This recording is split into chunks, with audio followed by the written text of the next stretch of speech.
Adrian, Connor, now you're no strangers to winning. You're no strangers to winning this cup. But how does it feel? How much does it mean to do it in a Caernarfon shirt? Yeah, 100%. You know, the following today, you could see how much it means to the whole club.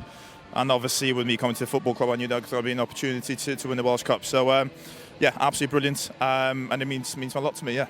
And Connor, it felt like a very polished, a professional performance from Caernarfon, albeit you didn't have much to do winning 3-0. But how did you find it out there?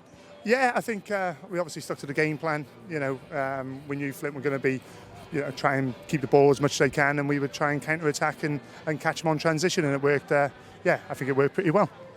Adrian, you just mentioned the support. I mean, they've been fantastic today. I was driving in. They were all across the streets with their flares, with their flags already. It's been quite the occasion, hasn't it? Yeah, 100%. Yeah, you know, it's the first time the club ever made it to the final, and obviously to win it's a big achievement. So obviously we've got a little Europe trip to look forward to now as well. But yeah, absolutely brilliant, and I'm buzzing for everybody involved with the football club. And of course, as well, I mean, to the both of you guys, you know, how eager were you to taste success after leaving TNS as well, after such a long spell at that club? Yeah, I think it's important to mention that, we're not going to take away from what we both achieved at TNS. More so, I'm happy for everyone associated for Caernarfon. You know, there's a club that deserves it. Look at the following, the manager and the staff, etc. So, yeah, it's really important that we've done that for the whole club and the town. Yeah. But guys, look, huge congratulations. I'll let you go and celebrate with the team. Well done, Diolch. Thank you.